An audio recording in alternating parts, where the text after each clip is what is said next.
One sunny September-autumn day in the early 1920s, two young Englishmen by the name of David Blackthorn and Eddie Irving, along with a Swiss mountain guide, set out to climb Finsteraarhorn. Finsteraarhorn is the highest mountain, sitting at 14,022 feet in the Bernese Alps and the most prominent peak of Switzerland. David and Eddie were extremely close friends who during the climb continued to be concerned about each other's welfare.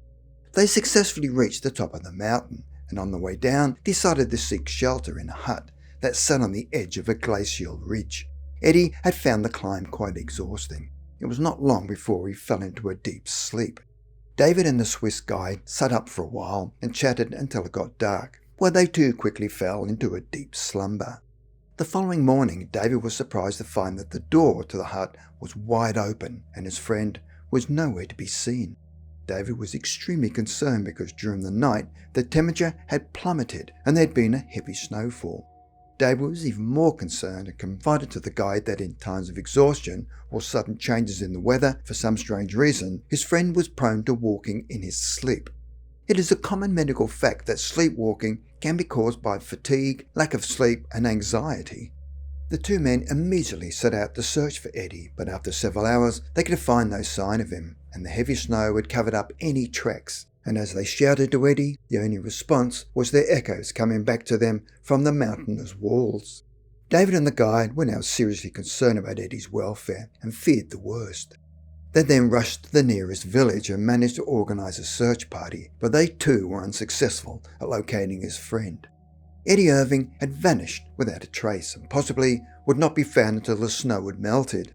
After 1 week, David had to accept the fact that his dear friend was no longer alive and returned to England absolutely devastated. He wrote a letter to the guide telling him that he would be returning in summer and would continue to search for his friend's body. Strangely though, the following summer, David had not returned to Switzerland and the guide assumed that he would not be coming back. However, in September, and exactly 1 year after Eddie had disappeared, the guide had returned to the same location along the same glacial ridge. As he was walking, all the memories of the tragedy came flowing back to him, and he continued to wonder why David had not returned to look for his friend. After all, he'd made a vow to return that summer. A short time later, he reached the hut where they had spent the night and where the tragedy had occurred. Suddenly, he looked out into the snow and spotted a familiar figure in the distance. He picked up his binoculars to get a closer look and was shocked to see David in a crouched position. But what was he doing here? To make matters even more confusing, he was not dressed appropriately in warm clothing, but was wearing city clothes and had none of the mountain gear such as an axe, rope and piton. He knew that David was an inexperienced climber, so how was he able to get this far up the mountain without warm clothing and the necessary equipment? It was while the guide was pondering these questions when David appeared to have noticed him standing there. As David slowly turned to face him, he slowly waved his arm and pointed to a spot on the ridge. The guide then cupped his hands and prepared to call out to him. Before he could utter a word, the figure abruptly vanished. A cold chill then ran down the guide's spine as he slowly made his way to the spot where he'd seen David, but there were no footprints. How could that be? He then walked to the area that David had pointed to, and when he arrived, the only thing he found was a jagged crevasse cutting into the mountainside. The following day he returned to the same location with some villagers, where one of them was carefully lowered into the crevasse using a rope. At a depth of around 100 feet, the villager found the body of Eddie Irving wedged into the rock.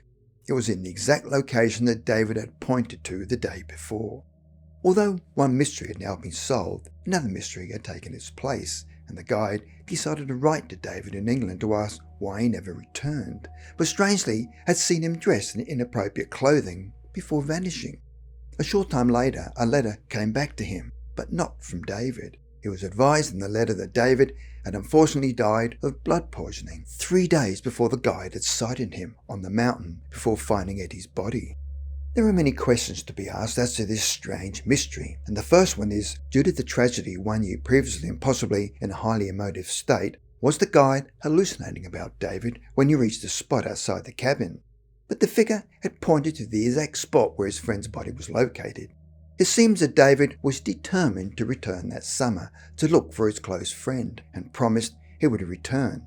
Even in spirit, David was desperate to communicate with the guide and could not rest until his friend's body was found. This could also be a case of a crisis apparition where a dying or recently deceased individual sends a psychic SOS to their loved ones or someone they urgently needed to get in contact with, which is received up to a day or two after it is sent, or in this case, 1 year after the tragedy. This is not necessarily a ghost, but the telepathic energy emitted during a time of extreme emotional distress, which is not always immediately followed by death.